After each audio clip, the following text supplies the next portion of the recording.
Hello, you're watching QPVN News. I'm Anh Tuấn and here's the headlines. Party General Secretary and President Do Lam welcomes Chinese Premier.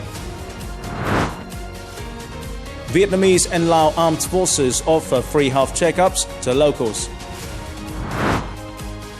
Forum connecting Vietnamese-Italian coffee industries held. On the evening of October the 12th, General Secretary of the Communist Party of Vietnam Central Committee and President Do Lam met with Chinese Premier Li Qiang, who is on an official visit to Vietnam.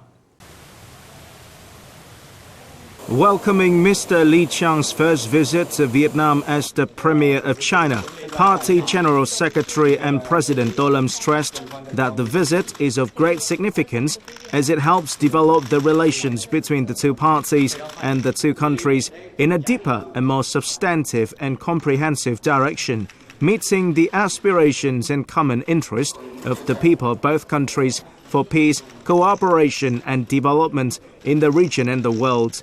General Secretary and President Do Lam respectfully conveyed best wishes to his Chinese counterpart Xi Jinping and to senior leaders of the party and state of China. Conveying best wishes of General Secretary of the Communist Party of China and President of China Xi Jinping to the top Vietnamese leader, Chinese Premier Li Qiang highlighted that his trip aims to implement the common perceptions reached by the highest level leaders of the two parties and countries recently, and to discuss specific measures to promote the comprehensive strategic cooperative partnership and the Vietnam-China community with a shared future to enter a new phase of development. With substantive results, the Chinese Premier emphasized that China regards the development of relations with Vietnam as a priority in its neighborhood diplomacy, adding that the Chinese party and government consistently support Vietnam's renewal, development and socialism building. In an atmosphere of friendship and trust, the leaders informed each other about the situation of each party and each country. The host briefed his guests on major positive results in socio-economic development, party building and rectification, and the fight against corruption and negative phenomena in Vietnam over the past time, as well as the preparations for the 14th National Congress of the Communist Party of Vietnam, which is identified as an important milestone. Both sides agreed to regularly maintain exchanges at all levels, especially the high-level ones, effectively promote the channels of party diplomacy, state diplomacy, and people-to-people diplomacy, both cooperation in fields of defense, security, and foreign affairs, together respond effectively to non-traditional security challenges and improve the effectiveness of existing mechanisms between the two countries and expand the implementation of new mechanisms. On October the 12th, Party General Secretary and State President Do Lam visited the Vietnam National University of Agriculture and attended a ceremony to open the 2024-2025 academic year of the school and inaugurate a project to enhance training and science and technology capacity using ODA from the World Bank. On behalf of the party and state leadership, the top leader acknowledged and praised the recent significant achievements of the agriculture and rural development sector. These contributions have played a vital role in successfully implementing the resolutions on agriculture, farmers and rural areas, ensuring national food security, while also making important contributions to global food security.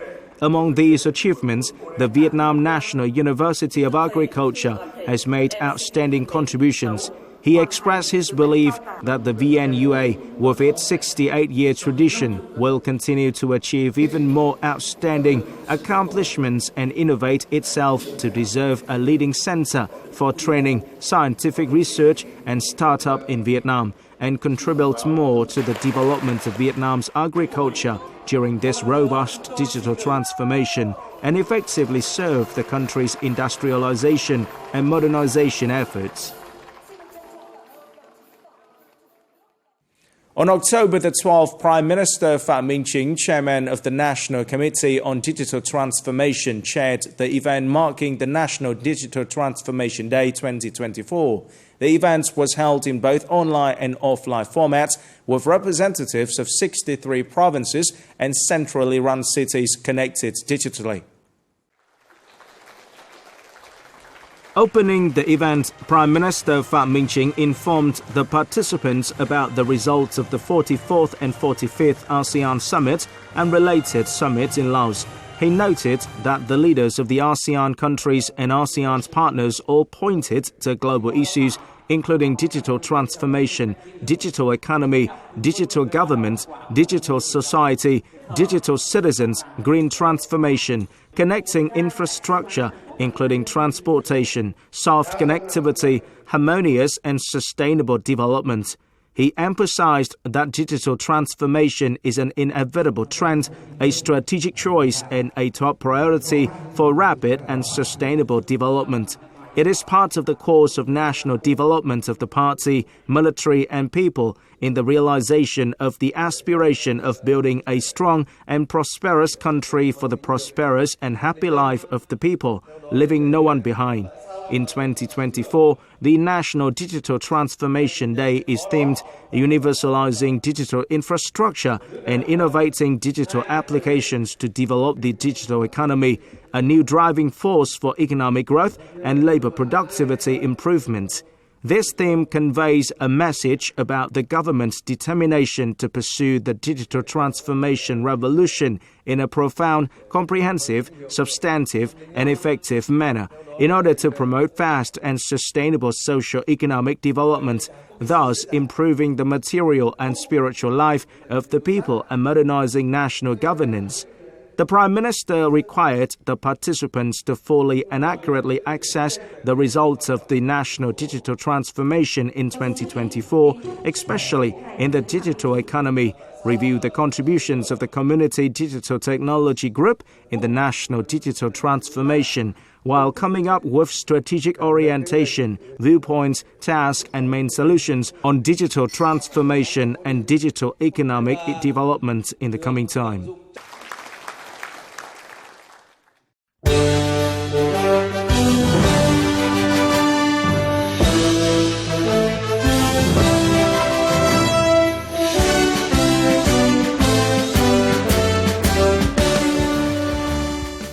On October the 12th, in Reup District, Hủa Phan Province of Laos, the Department of Military Medicine under the General Logistics Department of the Vietnam People's Army coordinated with the Department of Military Medicine under the Lao People's Army to provide free health checkups and medication for people in the border area of Hủa Phan Province, Laos. This is the practical activity as part of the second Vietnam-Laos Border Defense Friendship Exchange.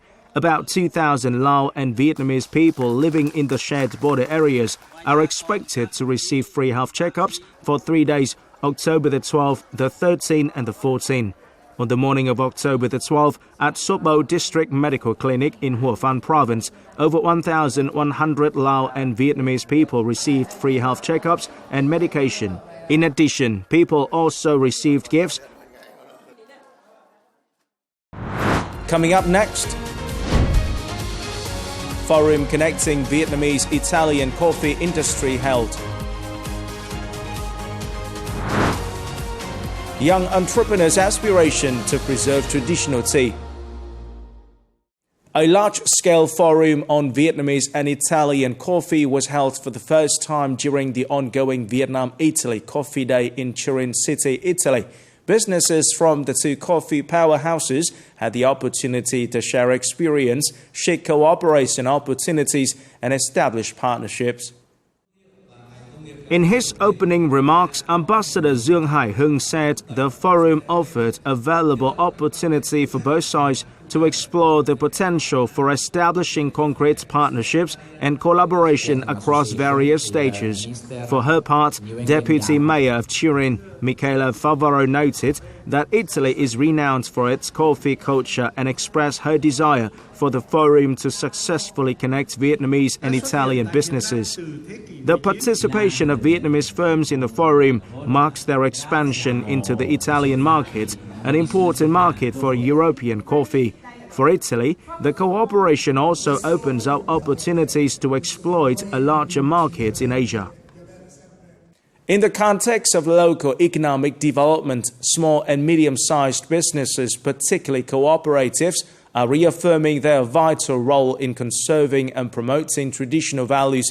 Today, we will meet Hoàng Thị Thúy Vân, a passionate young entrepreneur and founder of Trà An Vân Cooperative in Đại Từ, Thái Nguyên. Vân is constantly striving to preserve and develop the original values of Thái Nguyên tea, which are tightly tied to the region's long-standing cultural identity. I see that everyone is now using machines to harvest quickly, so why do we still have to make the effort to pick by hand like this? In Thái Nguyên, we continue to prioritize green tea and specialty tea. It demonstrates that we're making traditional tea, so hand-picking allows us to adjust each bud separately. In this method, we roast tea, particularly traditional green tea. We can fully capture the essence of the buds, resulting in excellent batches of tea.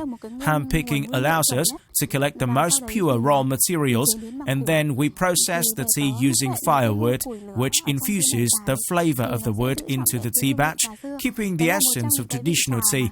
That is one of the tea tastes that many people claim they have been looking for nearly 30 years, and now they have finally found the taste of tea as it was in the past. I see this is also one of your successes, because those who have experienced the taste of ancient tea and now find it again, figuring out the flavor compared to the old tea. I believe this is already an amazing achievement for you. What is the method for roasting tea after it has been harvested? Can you take me to your workshop to see if the tea making process is as involved as land preparation and picking? Okay, now I'm taking you to my workshop so we may directly see the processing methods.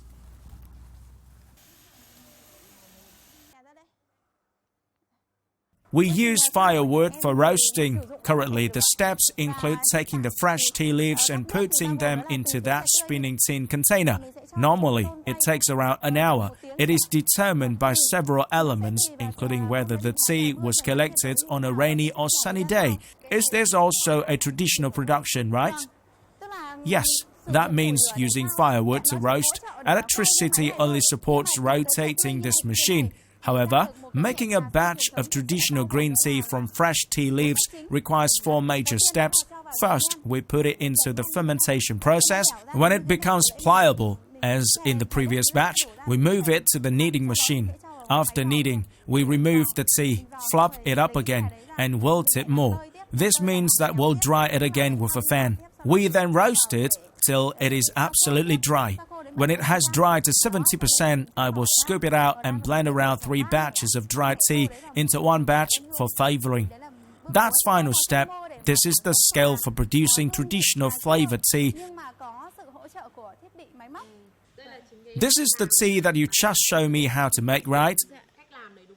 That's right, this is that batch of tea. I see that today we have experienced and visited from the tea plantation to picking each tea leaf and the production process. Now the final step is to enjoy the tea. And the way to enjoy the tea is also quite meticulous, right? Yes, so you're passing down the craft to your daughter, right? You've been doing this for several decades, right? In general, the process has been ongoing for 40 years. Actually, growing tea requires thorough research and understanding, right? From planting to caring for the plants and how to pick them. I find that when I drink it, I feel the tea's unique bitterness. I feel sweet in my throat. I mean, I have the aftertaste of sweetness. On the occasion of the Vietnamese Entrepreneurs Day, I hope that young entrepreneurs like Ven will continue to devote themselves and research traditions to preserve traditional flavors. This will not only help tea products specifically, but also other products in general to grow and reach further. Thank you. This is the end of the QPVN news today. Remember to watch our news again at qpvn.vn. Thank you for watching and goodbye for now.